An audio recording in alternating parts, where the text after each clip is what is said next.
The October rain drummed against the windows of St. Mary's Cathedral as I adjusted my tie for what felt like the 100th time. Today was supposed to be the happiest day of my life, marrying Jessica, the woman I'd loved since college. But as I stood in that cramped side room, watching the guests through the crack in the door, my stomach churned with an anxiety that had nothing to do with wedding nerves. My name is Michael Thompson and I'm 26 years old. I work as a high school history teacher in downtown Chicago, making just enough to pay rent on my small apartment and keep my 10-year-old Honda running. It's not much, but it's honest work, and my father always taught me that dignity comes from doing your best with what you have, not from the size of your bank account. Dad had been gone for 3 years now.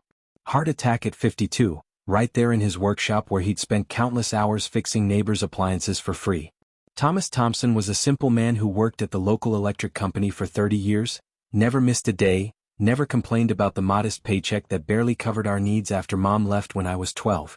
Michael, you need to understand something, Jessica's mother, Patricia Whitmore, had told me just 2 months ago during what was supposed to be a casual family dinner at their sprawling suburban mansion. Jessica deserves better than what you can provide. Your father may have been a nice man, but nice doesn't pay for the lifestyle our daughter is accustomed to. Her husband, Charles Whitmore, had nodded gravely from behind his expensive whiskey. Perhaps it's time you focused on your future instead of clinging to memories of a man who never accomplished anything significant. Those words had cut deeper than any physical wound. My father had been everything to me after Mom abandoned us. He taught me how to change a tire, how to treat people with respect, how to find joy in small moments. When other kids had video games and designer clothes, I had my father's undivided attention and unconditional love. Now, as I waited to walk down that aisle, I could hear Patricia's voice drifting through the cathedral. She was talking to someone near the front pews, her tone carrying that particular brand of disappointment she'd perfected whenever my name came up. I just don't understand what Jessica sees in him, she was saying to what sounded like her sister. That boy has nothing. No family money, no connections, no prospects beyond that little teaching job. And he's so obsessed with his father's memory, you'd think the man was some kind of saint instead of a maintenance worker who died broke. My hands clenched into fists, but I forced myself to take deep breaths. Today was about Jessica and me, not about her parents' approval. Jessica had stood by me through their criticism, through their attempts to introduce her to more suitable young men, through their not-so-subtle hints that she should reconsider our engagement. The church organist began playing the opening notes of the wedding march, and I walked out to take my place at the altar.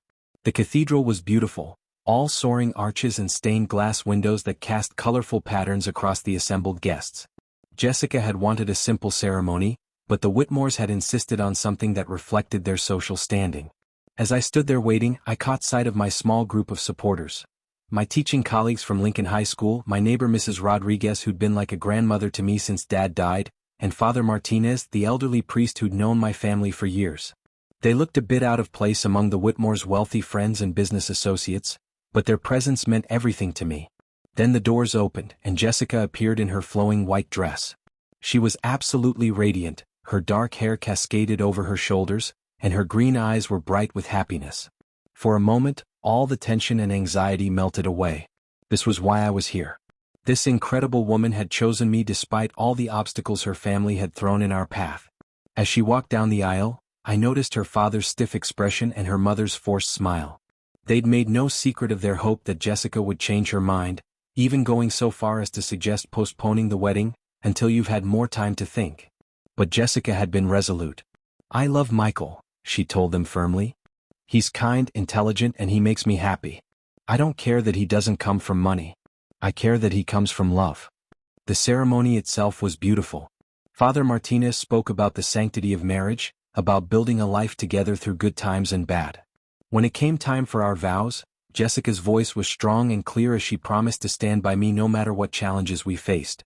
I take you, Michael, not for what you have but for who you are, she said, and I could see tears glistening in her eyes. Your father raised an incredible man, and I'm honored to become part of your family, even if it's just the two of us now.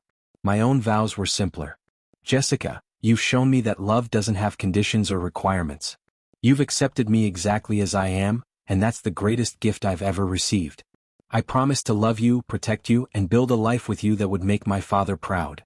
As we exchanged rings, I caught a glimpse of Patricia dabbing at her eyes, though whether from emotion or resignation I couldn't tell. The reception was held at the country club where the Whitmores were members. The ballroom was elegant, with crystal chandeliers and tables set with china that probably cost more than I made in a month.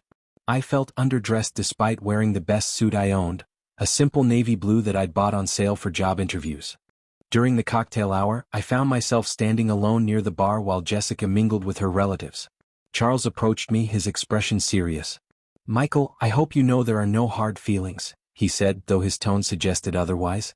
"Patricia and I just want what's best for our daughter." "I understand that, sir," I replied, trying to keep my voice steady. "I want what's best for Jessica too. That's why I work so hard to provide for her." Charles took a sip of his martini and studied me over the rim of his glass. "Providing for her means more than just paying rent, son. It means giving her the kind of life she's used to, the opportunities she deserves. Your father, God rest his soul, never understood that kind of responsibility." The mention of my father made my jaw tighten. My father understood plenty about responsibility. He raised me by himself after my mother left, worked double shifts to keep food on the table, never missed a parent-teacher conference or a school play. He may not have been wealthy, but he was rich in the ways that actually matter. "That's a very romantic way of looking at poverty," Charles said with a condescending smile. "But romance doesn't pay for college educations or secure retirements. Perhaps it's time you stopped living in the past and started focusing on building a real future." Before I could respond, Jessica appeared at my side, slipping her arm through mine. "Dad, you're not lecturing my husband on our wedding day, are you?" "Just having a friendly chat," Charles said smoothly. "Congratulations, sweetheart. You look absolutely beautiful." As he walked away, Jessica squeezed my arm. "Don't let him get to you," she whispered. "This is our day and I don't care what anyone thinks about our choices." But throughout the evening I couldn't shake the feeling that I was being judged. During the dinner, Patricia made a point of mentioning how generous the Whitmores had been in paying for the entire wedding, since Michael's circumstances made it impossible for him to contribute meaningfully to the expenses. When it came time for the father of the bride's speech, Charles stood up and raised his glass. "To Jessica and Michael," he said, his voice carrying across the ballroom. "Marriage is about compromise and growth. Jessica, you've always had such a generous heart, always wanting to help those less fortunate. I'm confident that with time and patience, you'll help Michael understand what it means to be part of our family." The words stung, but I forced myself to smile and raise my own glass. This was Jessica's night and I wouldn't let my pride ruin it for her. Later, as we drove away from the reception in my old Honda, Jessica reached over and took my hand. "I'm sorry about my parents," she said quietly. "They'll come around eventually." "It's okay," I lied, watching the city lights blur past the windshield. "They love you and they're just looking out for your best interests." "You're my best interest," she said firmly. "Don't ever forget that." As we pulled up to my apartment, which would now be our apartment, I couldn't help but think about my father. What would he have thought about today? Would he have been proud to see me marry such an incredible woman, or would he have been hurt by the way the Whitmores dismissed his memory? I thought about the small framed photo of him that sat on my nightstand, the one where he's grinning widely while helping me work on my first car. He'd always told me that a man's worth wasn't measured by his bank account, but by how he treated others and how he faced adversity. "Your character is the only thing that truly belongs to you," he used to say. "Money can be lost, jobs can disappear, but who you are in your heart, that's permanent." As Jessica and I walked up the stairs to our new life together, I made a silent promise to my father's memory. No matter what the Whitmores said or did, no matter how many times they tried to make me forget the man who raised me, I would honor his teachings and prove that love and dignity were worth more than all their money and social connections. I had no idea that within a few months, that promise would be tested in ways I never imagined, and that the truth about my father would change everything I thought I knew about worth, sacrifice, and the real meaning of wealth. 3 months into our marriage, the Whitmores' campaign to remake me in their image had intensified. What started as subtle suggestions during family dinners had evolved into outright demands that I abandon everything my father had taught me about dignity and self-worth. It was a cold January evening when Jessica and I arrived at their house for what had become our weekly obligation, Sunday dinner at the Whitmore mansion. The house sat on 2 acres in the most exclusive part of Oak Brook, with its circular driveway, manicured gardens, and rooms that seemed designed more for showing off wealth than for actual living. Patricia greeted us at the door wearing a designer dress that probably cost more than my monthly salary. "Jessica, darling, you look thin. Are you eating enough?" Her eyes shifted to me with barely concealed disapproval. "I suppose cooking isn't one of Michael's many talents." "Mom, please," Jessica said with a sigh. I'm fine, and yes, Michael cooks. He makes amazing pasta dishes. Pasta? Charles said from the living room, not looking up from his newspaper. How very economical. I bit my tongue and followed Jessica into the opulent living room. The walls were lined with expensive art, the kind that people buy not because they love it, but because it signals their social status. A massive portrait of the Whitmore family hung over the fireplace, painted when Jessica was in high school. She looked happy in the picture, standing between her parents in their formal wear, all of them radiating the confidence that comes with never having to worry about money. Michael, Patricia said, settling into her favorite chair with a glass of wine, Charles and I have been talking, and we think it's time we had a serious conversation about your future. Here it comes, I thought. Another attempt to convince me that my father's values were somehow holding me back from becoming the son-in-law they wanted. We're concerned about your career prospects, Charles continued, folding his newspaper with deliberate precision. Teaching is a noble profession, but it's not exactly lucrative. Jessica deserves security, the kind of financial stability that allows her to live comfortably and plan for the future. Jessica shifted uncomfortably beside me on the sofa. We'd had this conversation before, just the two of us, and she'd assured me that she was happy with our modest lifestyle. We lived in my small apartment, drove my aging Honda, and spent our evenings cooking dinner together and watching movies on my old television. It wasn't glamorous, but it was ours. I appreciate your concern, I said carefully, but Jessica and I are building our life together one day at a time. We're not in any financial trouble, and I love my work. Patricia laughed, a sound completely devoid of humor.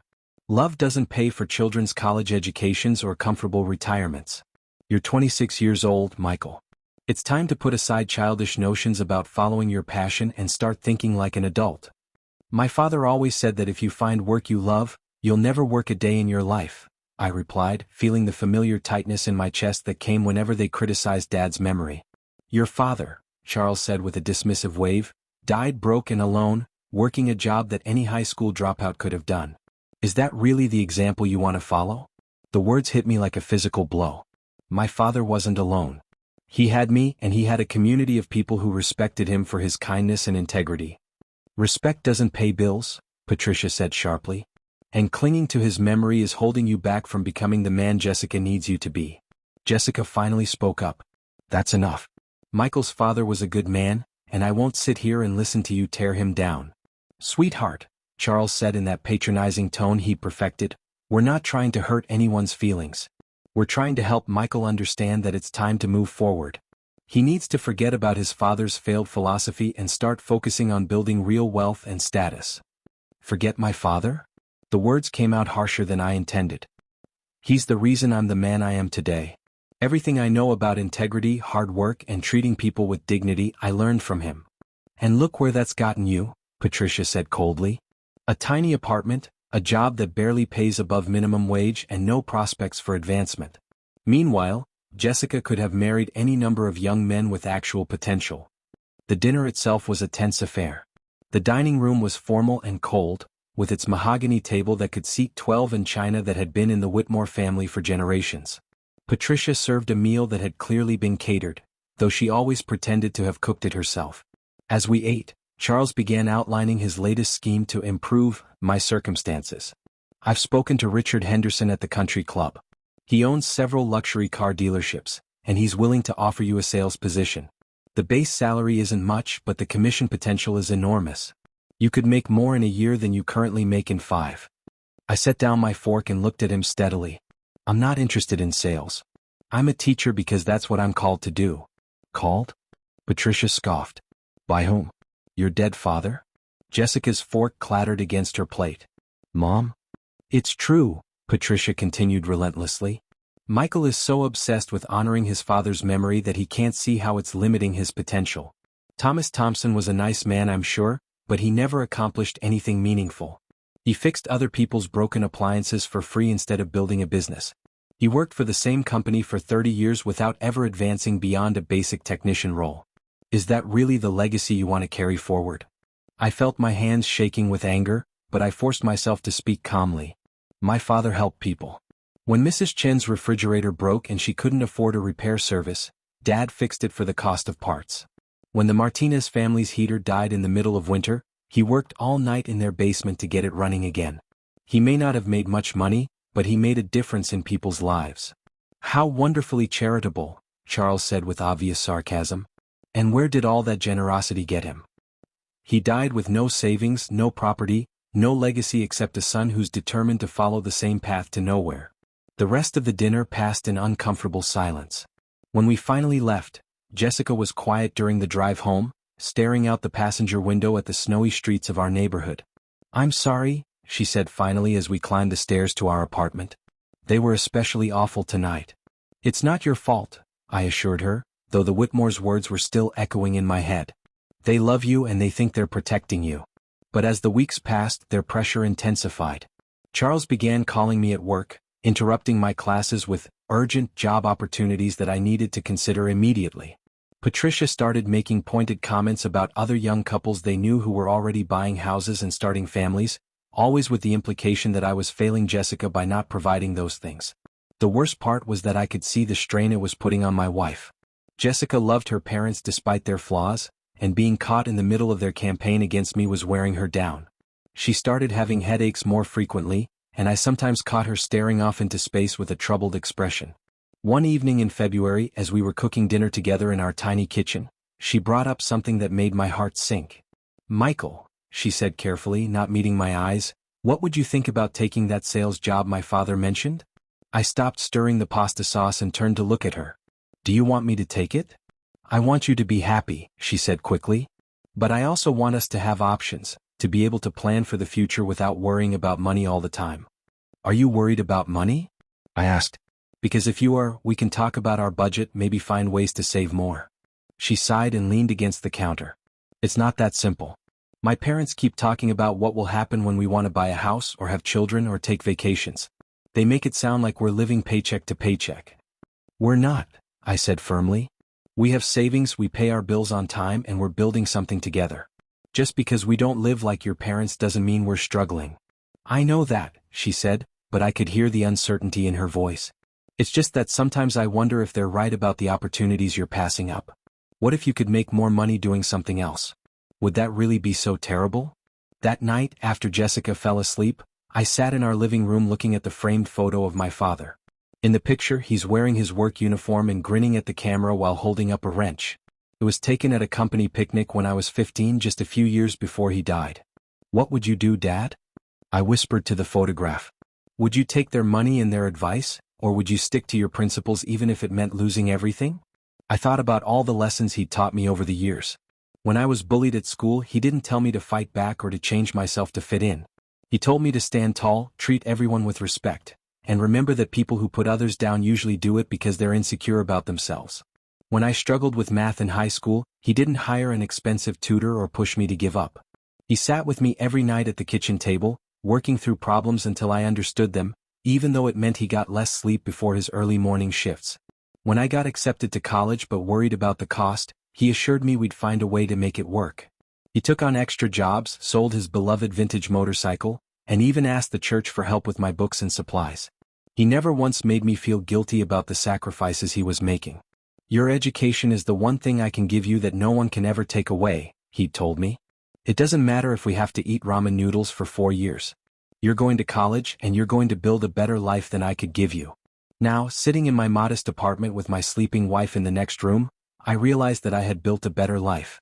I had work that mattered, a woman who loved me, and the respect of my students and colleagues. The Whitmores' definition of success might be different, but that didn't make it more valid than my father's teachings about integrity and service. But I also knew that the pressure was taking a toll on Jessica, and that worried me more than any of their criticisms. I loved her too much to let my pride destroy our marriage, but I also couldn't betray everything my father had taught me about staying true to your values. Little did I know that in just a few weeks, a phone call from a lawyer would change everything we thought we knew about my father's legacy, and that the truth about his life would silence the Whitmores' criticism forever. It was a rainy Thursday morning in March when my entire world turned upside down. I was in the middle of teaching my third-period American history class about the Great Depression when the school secretary knocked on my classroom door. "Mr. Thompson, you have an important phone call in the office," she said quietly. "Mr. Patterson said you should take it immediately." My students looked up from their textbooks with the kind of mild excitement that any interruption brings to a classroom routine. "Keep reading chapter 12, I told them. "I'll be right back." As I walked down the familiar hallways of Lincoln High School, past the trophy cases and student artwork that lined the walls, I couldn't shake a feeling of unease. Important phone calls during the school day usually meant bad news, and I'd already lost the most important person in my life when Dad died 3 years ago. Mr. Patterson, the principal, was waiting for me in his office with an expression I couldn't quite read. "Michael, there's a lawyer on the phone who says he needs to speak with you about your father's estate. He says it's urgent." My father's estate? That was confusing. Dad had died with barely enough money in his checking account to cover his funeral expenses. His lawyer, if you could even call him that, was just the guy who helped him write his simple will that left me his tools, his few possessions, and the small life insurance policy that had helped me get through the first year after his death. "Hello, this is Michael Thompson," I said when Mr. Patterson handed me the phone. "Mr. Thompson, my name is Robert Ashford from Ashford, Mills and Associates. I'm calling regarding your father, Thomas Thompson. Are you able to speak privately?" "Yes, I'm in my principal's office. What's this about?" "Sir, I represent the estate of Mrs. Eleanor Fitzgerald, who passed away last month. In going through her papers, we discovered some documents that require your immediate attention. Your father was named as a beneficiary in Mrs. Fitzgerald's will." I frowned, trying to place the name. "I'm sorry, but I don't know anyone named Eleanor Fitzgerald." "Are you sure you have the right Thomas Thompson?" "I'm quite certain. Mrs. Fitzgerald was a wealthy widow who lived in Winnetka. According to her records, your father performed various repair and maintenance services for her over the years, and she was so impressed by his character and integrity that she included him in her will. However, she passed away before your father did, so the bequest passes to his heir, which is you." My head was spinning. "I'm sorry, but this doesn't make sense. My father never mentioned anyone by that name, and he certainly never worked in Winnetka. That's a very expensive area, and Dad mostly helped people in our neighborhood who couldn't afford professional repair services. Mr. Thompson, could you possibly come to my office this afternoon? There are documents I need to show you, and this matter requires immediate attention. We're located in the Loop on LaSalle Street." I glanced at Mr. Patterson, who nodded understandingly.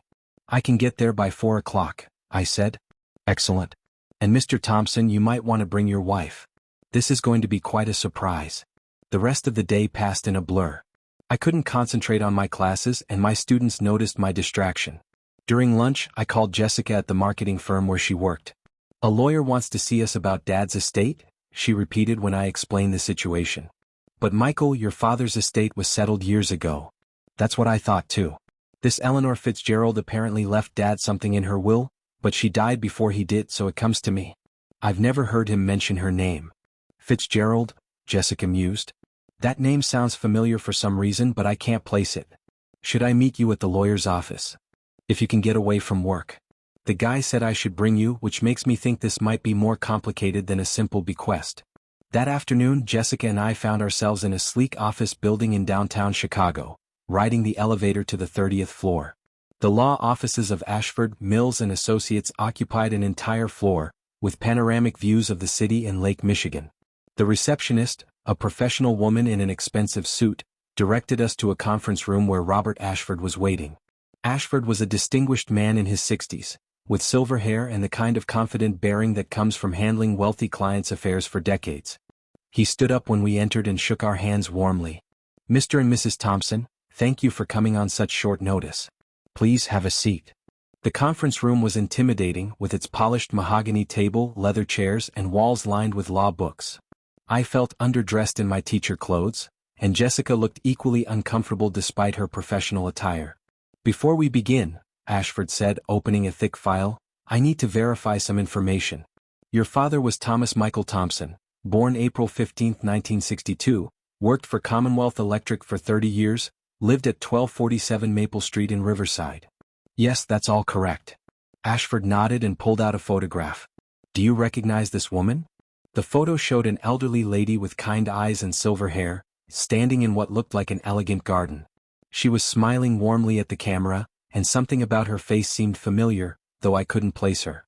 "I'm not sure," I said slowly. "She looks familiar, but I can't remember where I might have seen her." "This is Eleanor Fitzgerald," Ashford explained. "She was a prominent philanthropist in the Chicago area, widow of James Fitzgerald, who made his fortune in real estate development. Mrs. Fitzgerald was known for her generous donations to various charities, but she was also very private about her giving. He pulled out another document. According to her records, your father first came to her attention in 1998, when he volunteered to help repair the heating system at St. Catherine's Shelter for Homeless Families. Mrs. Fitzgerald was a major supporter of the shelter, and she was impressed by your father's skill and his refusal to accept payment for his work. My mouth fell open. I remembered that winter. Dad had heard about the shelter's broken heating system through Father Martinez, and he'd spent several weekends there working on it. When I asked him why he was doing it for free, he'd said, "Those families have nothing, Michael. The least I can do is make sure they're warm." Mrs. Fitzgerald began quietly observing your father's charitable work, Ashford continued. She discovered that he was regularly volunteering at various organizations around the city: the homeless shelter, a soup kitchen, a community center that served low-income families, even individual homes where elderly or disabled people needed help with repairs. Jessica and I exchanged glances. Dad had always been helping somebody, but I'd assumed it was just neighbors and people from our parish. I never realized the scope of his volunteer work. Mrs. Fitzgerald was so impressed by your father's generosity and character that she began anonymously funding some of his charitable activities. When he would donate parts for a repair job, she would reimburse the store. When he spent his own money on tools for volunteer work, she would secretly ensure he received gift cards to replace what he'd spent. She was helping my father without him knowing it? I asked, stunned. Exactly.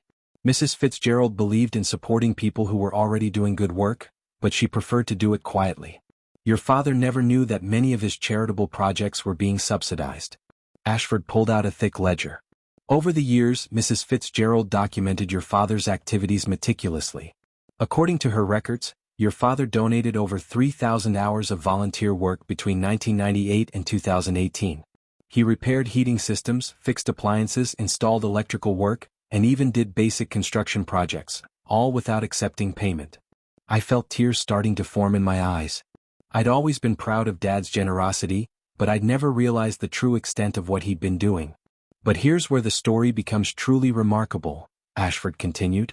In 2015, Mrs. Fitzgerald's health began declining, and she decided to make your father a more formal partner in her charitable work. She established something called the Thompson Foundation, named after your father, with an initial endowment of $5 million. Jessica gasped. $5 million? The foundation was set up to continue funding the kind of charitable work your father had been doing, but on a much larger scale. Your father was to be the foundation's director, with full authority over how the money was spent. But Dad never mentioned any of this, I said weakly. Ashford smiled sadly. That's because Mrs. Fitzgerald died in early 2018, and your father passed away before she could tell him about the foundation.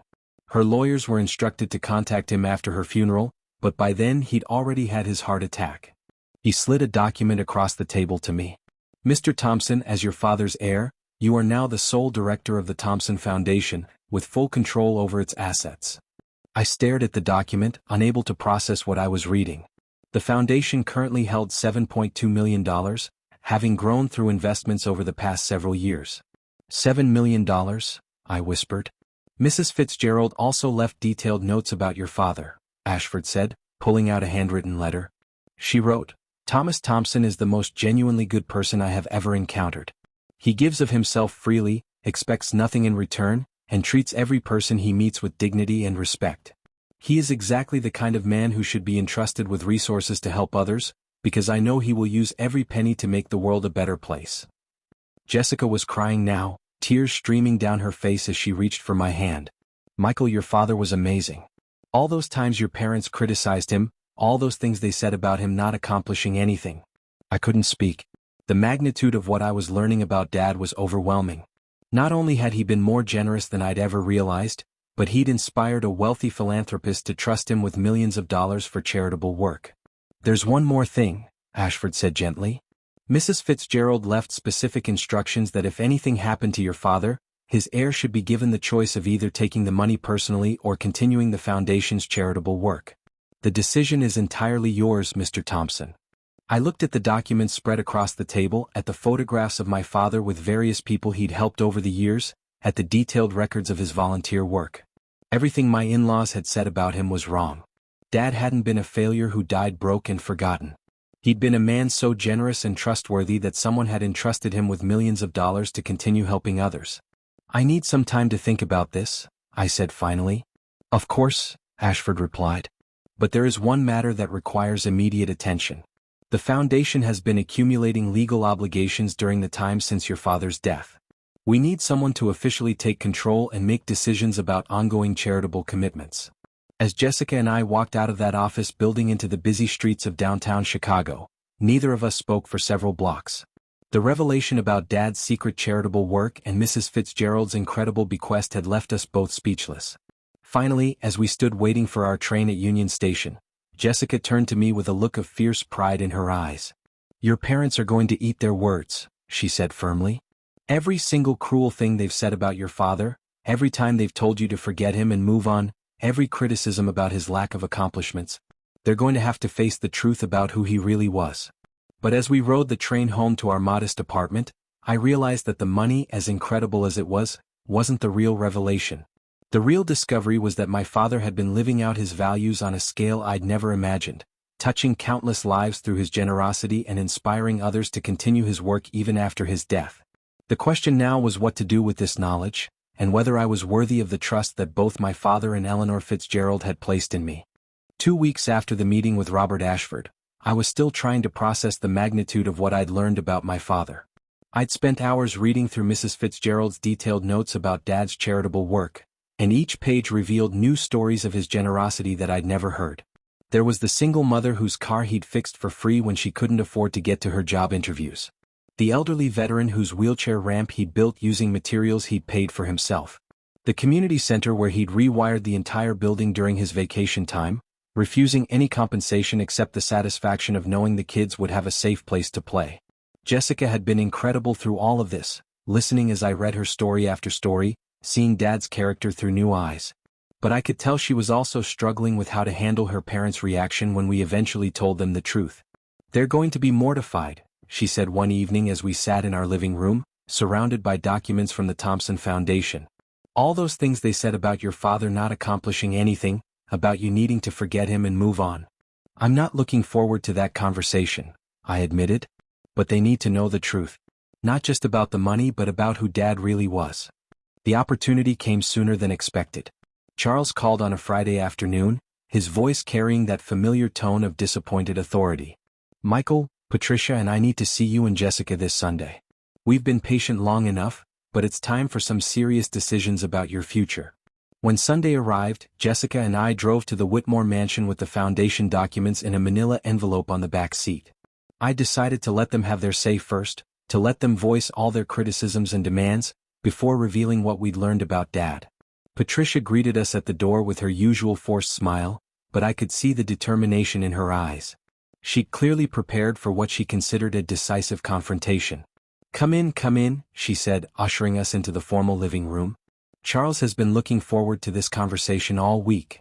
Charles was waiting by the fireplace, standing beneath that family portrait with an expression of grim resolve. He'd arranged the seating so that Jessica and I sat together on the sofa while he and Patricia faced us from their chairs, like a tribunal delivering judgment.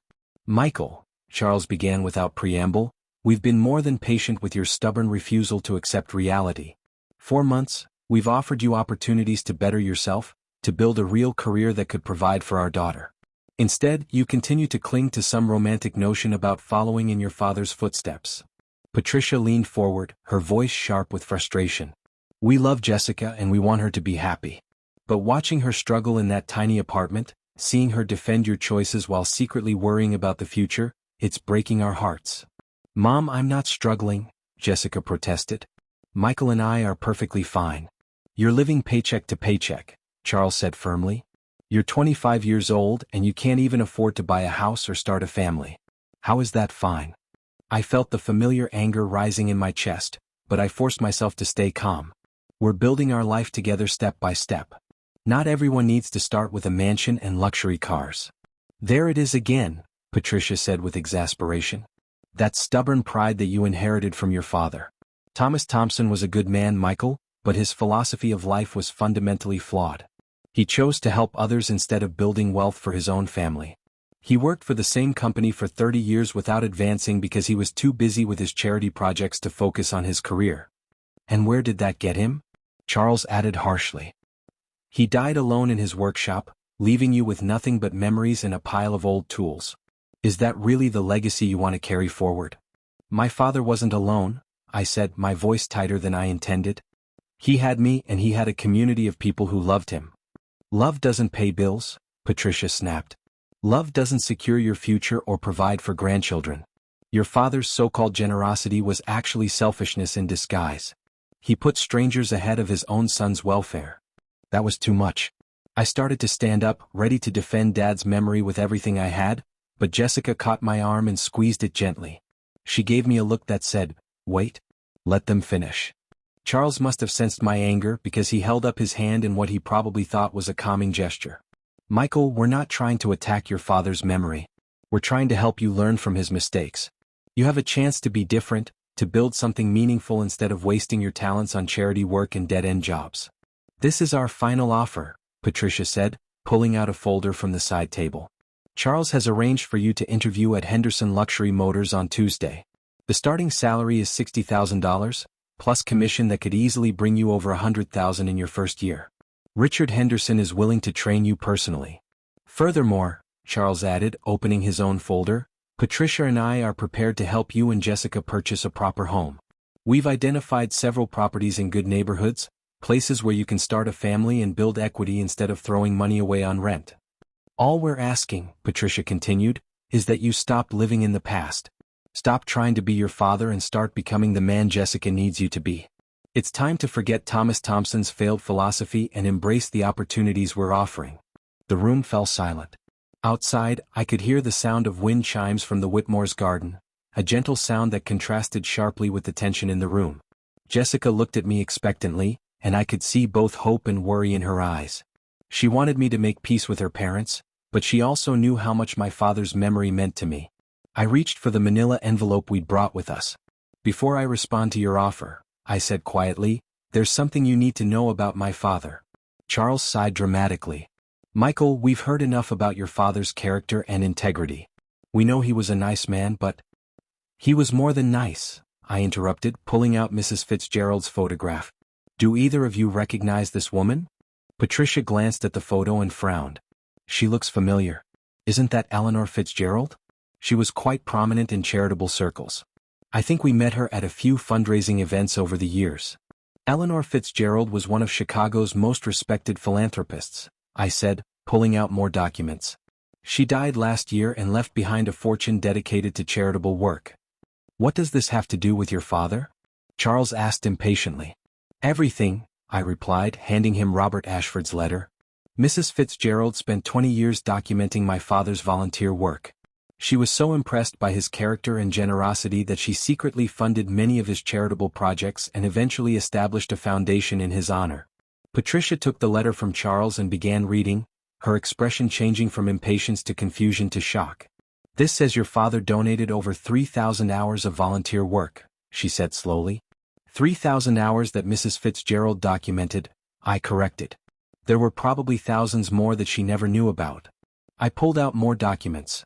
Photographs of Dad working at the homeless shelter, repair receipts that Mrs. Fitzgerald had secretly paid, testimonial letters from families he'd helped.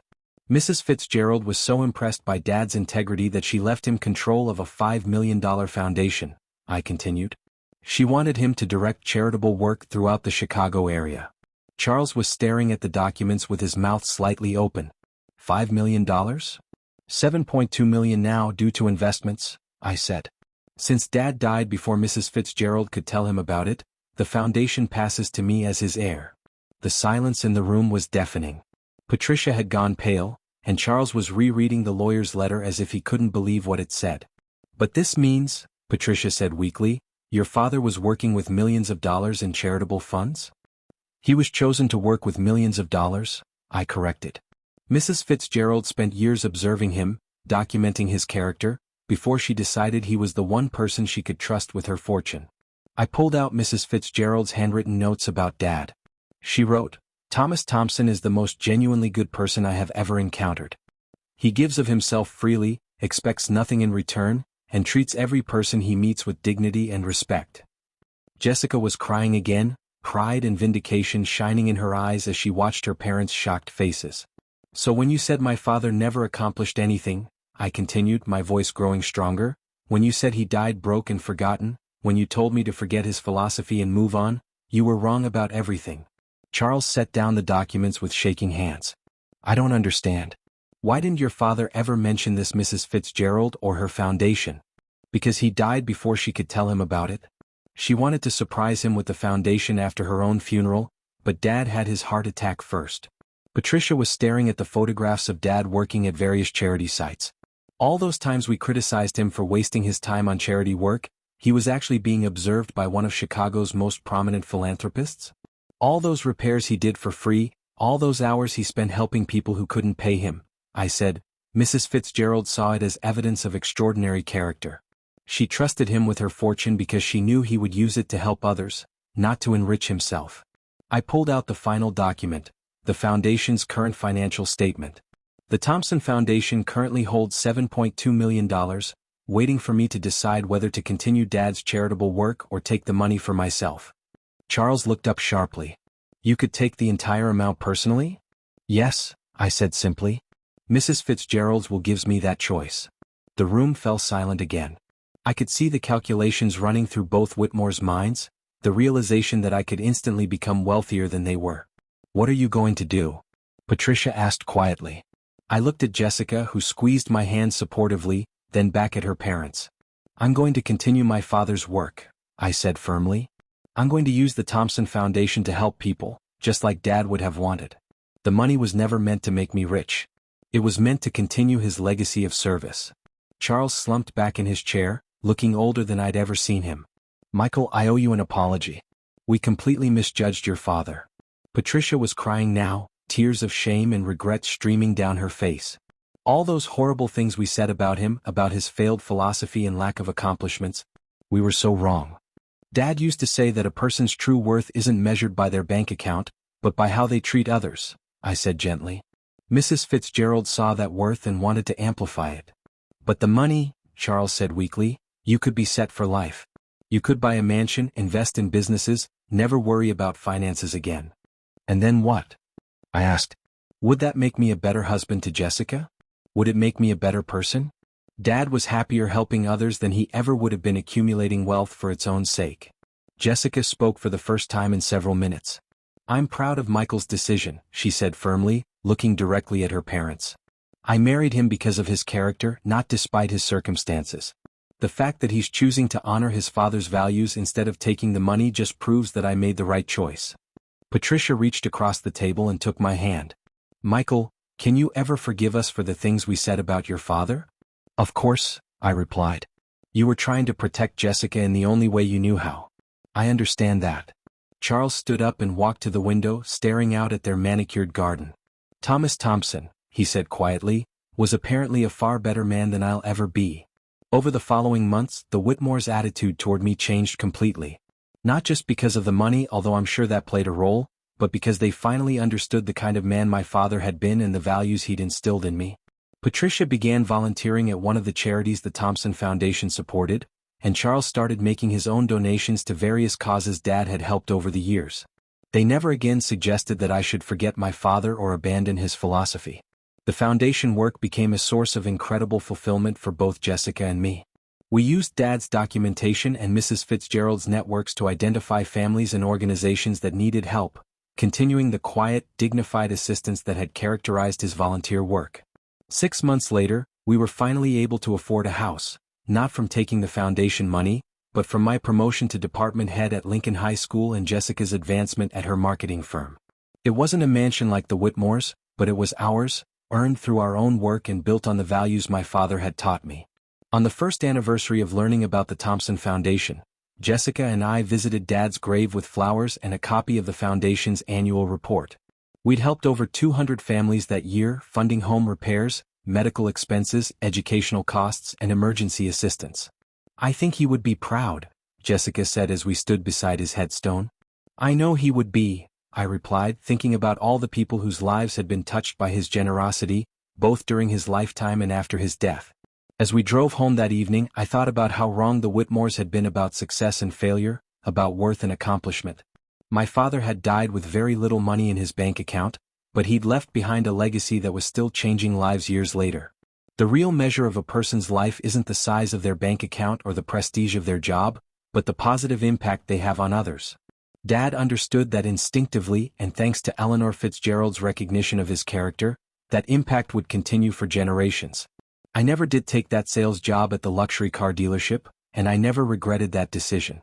Teaching remained my calling, and the Thompson Foundation became our way of extending Dad's generosity to an even wider circle of people in need.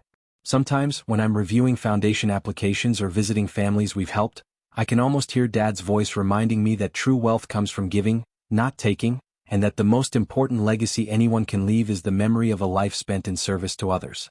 The Whitmores learned that lesson too eventually.